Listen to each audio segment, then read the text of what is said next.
اگه قرار باشه فقط یک کشور رو تو آسیا برای سفر انتخاب کنی، تایلند رو انتخاب میکنی؟ چرا؟ امروز داریم میریم تایلند، سرزمین معابد پرزرق و برق و سواحل بهشتی، و اینکه ببینیم چرا تایلند انقدر تو دل همه جا باز کرده.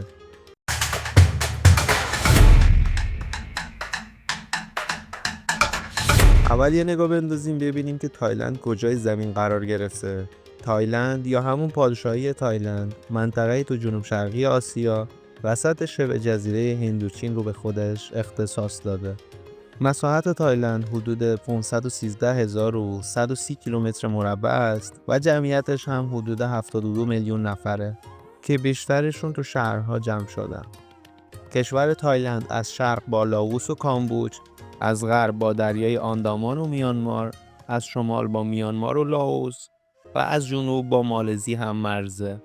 تایلند اول از همه به طبیعت بی‌نظیرش معروفه. سواحل سفید، جزایر رویایی، کوه‌ها و جنگل‌های سرسبز همه رو یکجا داره. این کشور هشتمین مقصد گردشگری دنیاست و هر ساله کلی آدم از سراسر دنیا به تایلند سفر میکنه. بانکوک پایتخت و قلب تپنده تایلنده. تو این شهر انگار همه چیز با هم قاطی شده.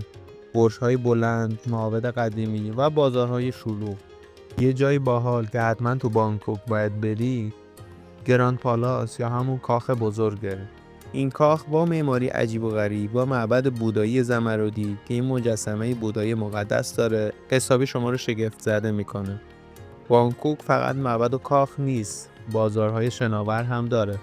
سوار قایق میشی، میوه‌های تازه میخری و حس میکنی وسط یه دنیای دیگه ای. البته یه موضوع دیگه هم هست که تایلند رو تو دنیا معروف کرده: صنعت توریسم جنسی، به خصوص در شهرهای مثل بانکوک و پاتایا. مثلا تو پاتایا خیابان باکینگ استریت پر از بارها، کلوب‌ها و سالن‌های ماساژ که خدمات جنسی هم ارائه میدن. این صنعت از زمان جنگ ویتنام رشد کرد. اون زمان سربازای آمریکایی برای استراحت می اومدن تایلند. الان این بازارها یه بخش بزرگ از اقتصاد توریسم تایلنده و تخمین زده میشه سالانه میلیاردها دلار درآمد داشته باشه. ولی خب این موضوع حاشیه‌های زیادی هم داره، چون خیلی از کارگرای این صنعت از فقر به این کار کشیده شدن و مشکلات اجتماعی مثل قاچاق انسان توش دیده میشه. اگه شلوغی زیاد حالتون رو خراب میکنه، شهر چیانگ مای تو شمال تایلند با طبیعت کوهستانی و آرام منتظر شماست. فستیوال‌های محلی این شهر خیلی باحاله.